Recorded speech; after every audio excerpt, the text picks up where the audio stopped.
Dia, boa tarde, boa noite. Cesar, a Academia Isabelense, propondo uma reflexão hoje de cunho filosófico. Nós estamos propondo hoje uma decisão de cunho filosófico. O título, veja, o título, ele é importante, mas nem tanto, entendeu? Então, veja, nós estamos dando o título desse pequeno áudio, desse podcast. O título é Catarse. Agora, na verdade, o que você deve entender é o seguinte: qual o foco aqui? Qual é a proposta? É falar do sistema. Qual o sistema? Óbvio, né? Um pouco óbvio, em função de que nós trabalhamos com educação e cultura, então o sistema só poderia ser um sistema social. Um sistema vigente. Então, são vários nomes para a mesma coisa. Nós temos um sistema vigente, que é o contemporâneo capitalista, e nós temos, então, veja que abrimos com essas definições e a gente tem chamado a atenção para a questão dos conceitos, porque os conceitos são fundamentais. Então, nós estamos falando sobre o sistema vigente, nós estamos propondo uma reflexão sobre a estabilidade do sistema. Então, veja, dentro do sistema nós temos as instituições sociais. Assim como Milton Bins trabalha no livro A Introdução à Sociologia. Dentre as instituições sociais, o professor destaca as burocracias. Mas, tradicionalmente, quem são as instituições sociais?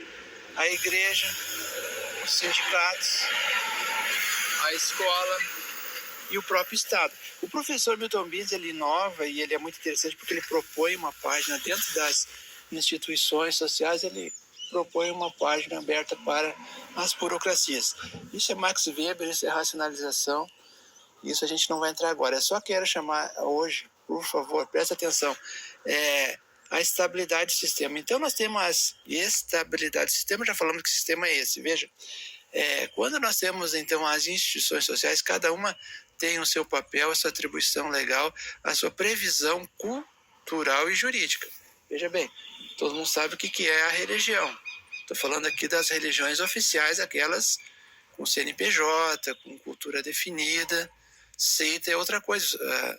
A bibliografia, a nossa literatura especializada, ela sempre, e tanto no direito quanto fora, sempre trabalha dessa forma. Seita não é religião, certo? Então, quando a gente fala de religião, são as religiões oficiais, certo? Então, veja, você tem que pensar na estabilidade do sistema. O que é o sistema? Esse que organiza.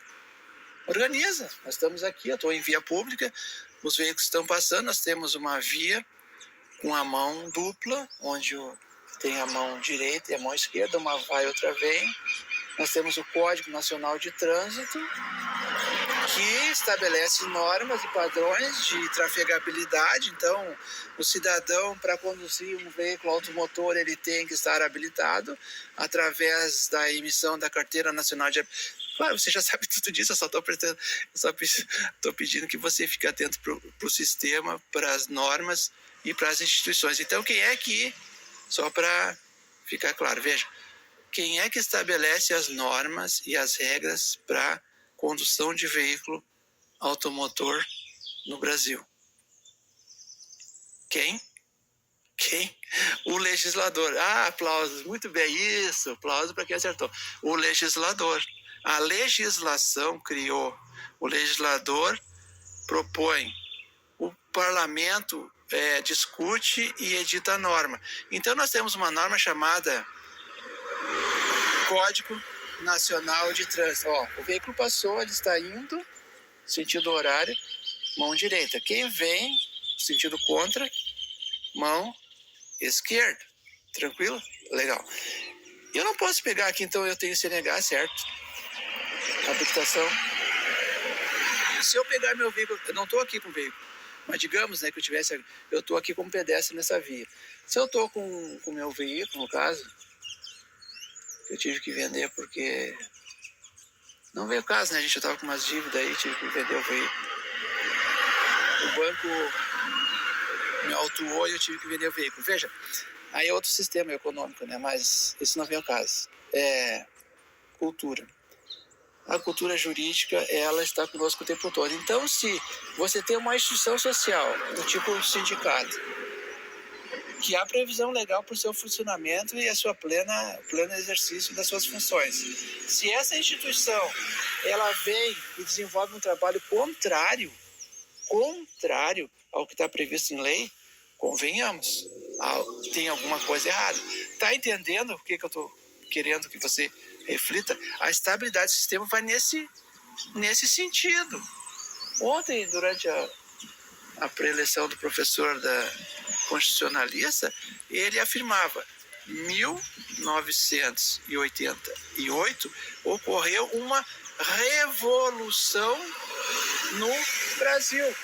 Se discute se 2016 foi golpe ou não um golpe, tranquilo. Aí, do ponto de vista da moderna doutrina, que não é a jurídica, então nós podemos discutir se 2016 foi golpe ou não foi. Aí é outra questão. Eu não estou falando de doutrina extra-jurídica, eu estou falando de base legal, de doutrina jurídica. Veja, então, nós temos uma estabilidade no sistema e essa estabilidade ela está correlacionada, ela sobrevém de um modo geral a partir da legislação. Então eu tenho mais legislação que diz: o sindicato é pontinhos. Os sindicatos dos trabalhadores representam uma categoria profissional, certo? Então, se eu tenho algo análogo a sindicato que representa uma determinada profissão, categoria profissional, um ofício, certo? Que também, isso está tudo na Constituição, né, gente? Você tem que, por isso que eu falei no direito constitucional agora há pouco, o professor de constitucional disse, voltando, em 1988 aconteceu uma revolução no Brasil. Por que ele está falando isso? Porque nós tínhamos ali um sistema vigente na época, que se deu a partir da Constituição Federal de 1967.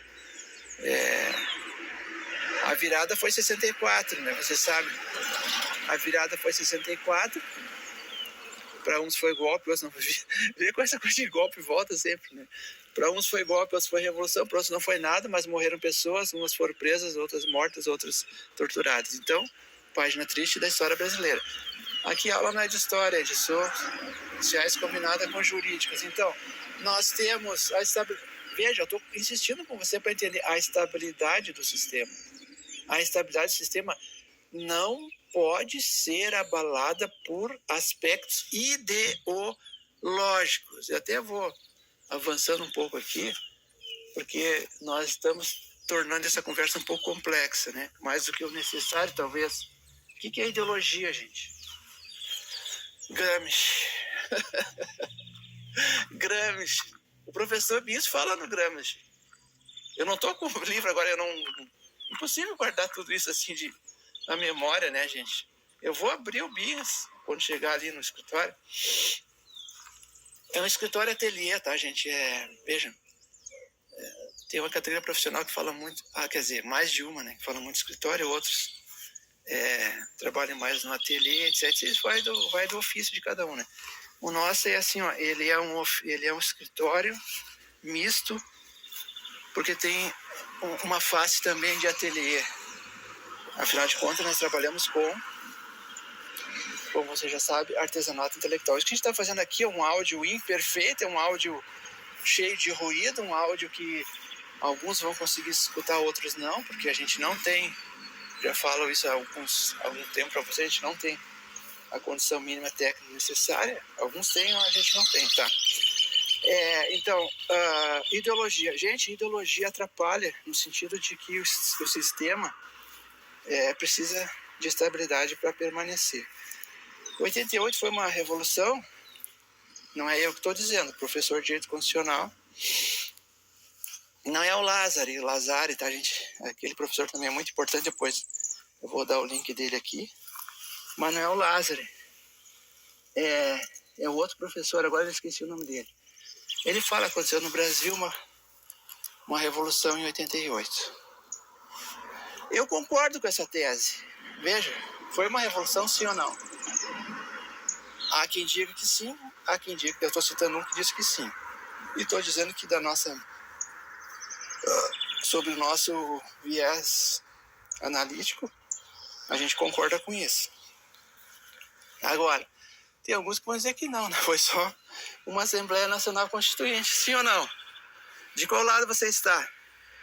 Você prefere ficar na ideologia ou na ciência? Bom, ideologia é uma coisa, conhecimento científico é outra. Então nós estamos chamando você para dialogar conosco sobre a necessidade de desenvolver. E hoje, gente, veja, eu não quero me alongar nem poderia, mas hoje foi um daqueles dias que veio, sabe? Sabe quando desce? Quando a graça,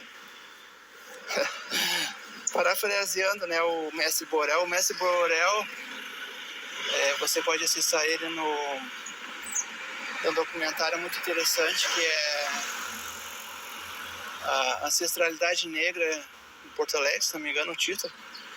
E então os especialistas eles entrevistaram o Mestre Borel. E agora quando eu falei graça eu lembrei dele, ele fala. Então vê que a graça divina não está na religião X ou Y. Ela aparece mais em um determinado grado religioso e menos nos demais. Agora, nada impede que você tenha a graça também. Abre aspas, graça, fecha aspas. Digamos no sentido de científico, certo? Então, estou misturando, mas você vai entender. Voltando, estabilidade do sistema, base legal. O sindicato, ele não pode, ele tem uma atribuição legal. Então, ele não pode, não deve e não pode atuar contra a sua categoria profissional. Rui Barbosa. Quem foi Rui Barbosa? Poxa vida, acho que você vai entender, né? Quem foi Rui Barbosa? Quem foi Rui Barbosa? Eu pergunto. Aí alguns vão dizer, puxa, mas Rui Barbosa foi um monte de coisa. Exatamente. Ele estava ali junto nesse grande elemento nessa categoria. Então, se eu tenho um sindicato, ele tem base legal, ele tem que cumprir o seu papel institucional legal. Agora, se ele não está cumprindo, tem alguma coisa errada. Por que errada? Não é eu que estou dizendo que está errado. Voltando, a nossa tese aqui, estabilidade do sistema. Quem não está atuando conforme a previsão legal, está atrapalhando, está além de equivocado, confuso e atuando de forma ilegal, ele está atrapalhando, ele está provocando a estabilidade do sistema. Então o sistema, gente, é muito fácil assim dizer, categoria X ou Y, Z, atrapalha, grupo A, B ou C, trava o desenvolvimento nacional. A gente que trabalha com direito indígena tem muito disso, né? O indígena, os povos originários, a cultura indígena muitas vezes é vista como aquela que está travando o desenvolvimento. Mas aí nós teríamos que discutir que desenvolvimento é esse.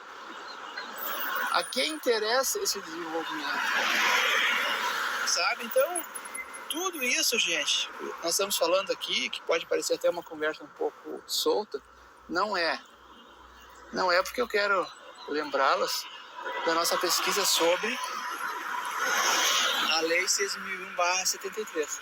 A lei, para nós conseguirmos realizar aquela pesquisa, Estatuto do Índio, a Lei 6.000/73, houve uma necessidade grande de trabalharmos com direito constitucional, com hermenêutica, com propedêutica, com filosofia do direito, com sociologia, com antropologia, enfim.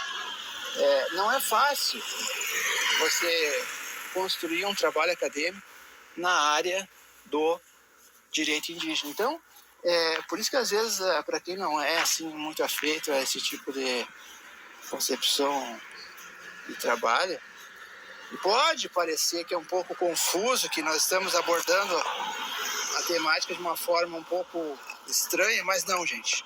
Quando você propõe um trabalho desse tipo, é desafiador. É desafiador, é complexo e é difícil, mas não é impossível.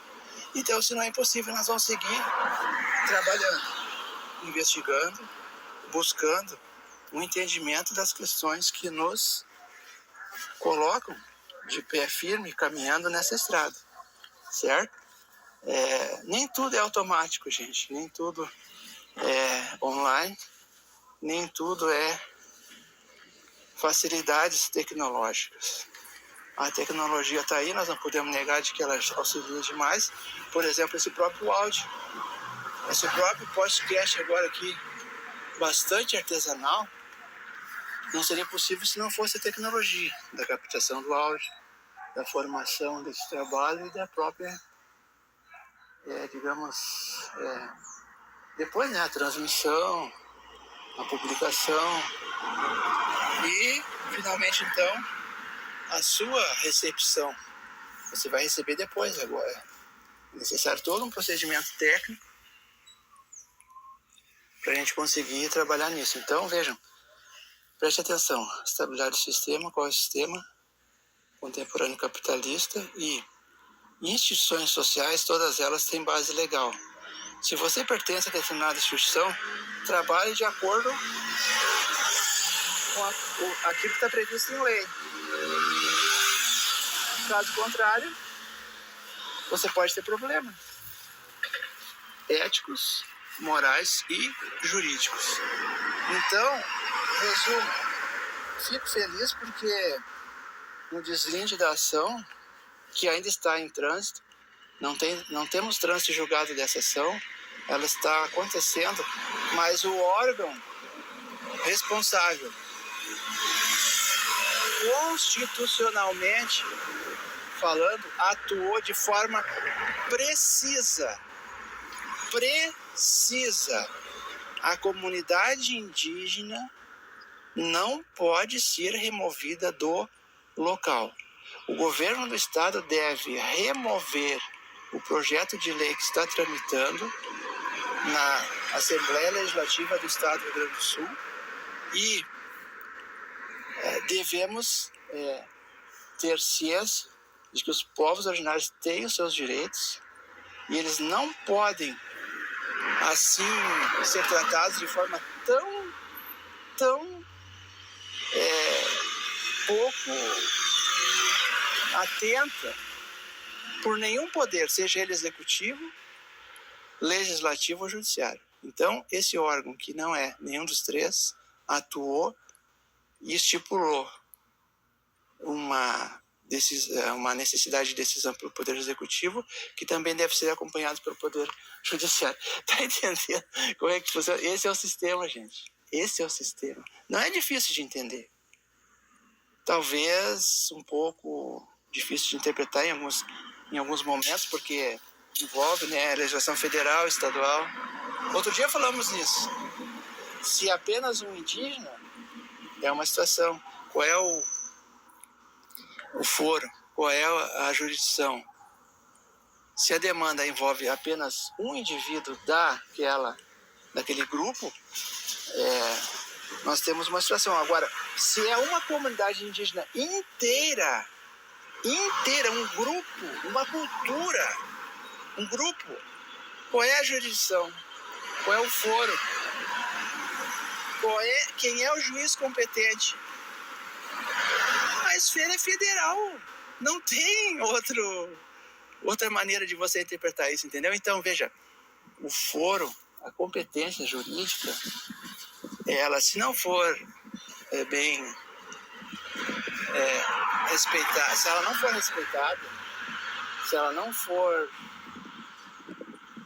observada, anula todo o processo. Lembra aquela historinha que você aprende nos cursos de graduação em Direito os frutos. Vou concluir, gente, com os frutos da árvore envenenada. Veja, tem uma historinha quando você senta nos bancos escolares dos cursos de Direito, você é um noviço no curso de Direito que está achando que tudo é lindo e maravilhoso, e não é, né, gente? Muito pelo contrário, tudo é complexo e desafiador, assim como eu estou demonstrando esse pequeno áudio para vocês. Então tem uma historinha, na verdade não é uma historinha, né, gente?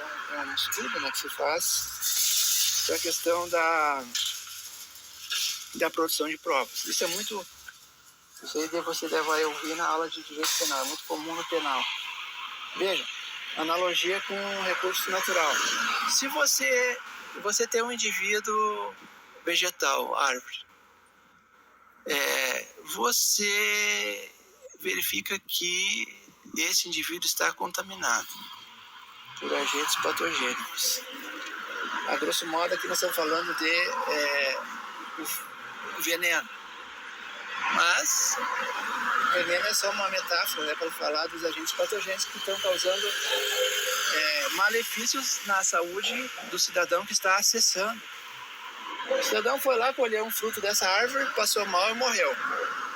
Supõe-se então que esse fruto que veio dessa árvore, ele está contaminado.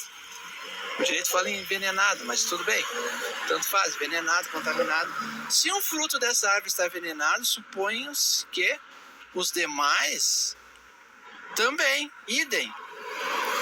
Os demais também estão contaminados. E via de regra, então, o nascedor, a própria árvore. Então, qual é a analogia que se faz? Frutos envenenados, árvore, oriundo de uma árvore envenenada, se corta-se na raiz. Isso é a anulação da prova. Se a prova é ilícita no processo penal, veja, você não tinha autorização para adentrar no imóvel do cidadão. Tem-se o princípio legal constitucional de que a casa é abrigo inviolável do cidadão. Você não pode entrar a não ser através de decisão judicial em determinado horário, só depois das 6 horas da manhã. Eu não vou entrar em tanto detalhe assim, porque ela não é de penal, né, gente? Mas o penal e o constitucional se relacionam, se comunicam, então, em função disso que a gente está aqui trazendo essa questão. Então, processo penal. Se a prova é ilícita, você não pode insistir com essa prova, você não pode seguir no processo tentando provar algo com uma prova ilícita. Se a prova é ilícita e ela permanece no processo, o que você pede? O que a defesa pode... Como a defesa pode atuar? Primeiro, extrai-se a prova. Eu estava falando da competência, né, daquele processo. A competência não era adequada. E todo o processo, então, foi posto no lixo. Tá entendendo? Se o processo tá eivado de nulidades, o que o magistrado decide? Põe no lixo e começa tudo de novo. Não é que o cidadão não possa começar. Pode, apresenta ali novamente, mas aí com provas lícitas. Provas ilícitas não são aceitas no processo. A polícia entrou, não tinha autorização, decisão judicial que poderia adentrar no imóvel.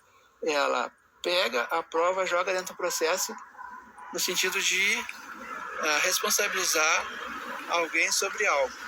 Tá errado, entendeu? Há princípios legais, constitucionais e administrativos. Então, para concluir, gente, já me estendi demais, mas você entendeu. A estabilidade do sistema é crucial. Ninguém com nenhuma toga ou outorga pode e deve, não pode atuar na desestabilização. Eu nem vou citar a legislação internacional. Nós temos a OIT, a 169, Organização Internacional do Trabalho, Interessante que o direito indígena você busca não só para proteger as comunidades indígenas, você tem a legislação nacional e a internacional, porque é uma questão de direitos humanos. Convenção da Costa Rica, tá entendendo por que é complexo? Eu vou concluir, porque senão eu vou cansá-los e nós não vamos chegar a um bom termo. Então, para chegar num bom termo, nós vamos concluir com a Convenção Internacional da Costa Rica, Direitos Humanos. Quando você trabalha com direito indígena, claro, você tem base constitucional, lá nos artigos 231, 232, Constituição Federal. Você tem o Estatuto do Índio, 6001/73, que parece estranho, né? Porque acabamos de dizer que aconteceu uma revolução no Brasil em 88, e aí você vem com uma lei de 73, o que é isso? Não, é válido, tá valendo.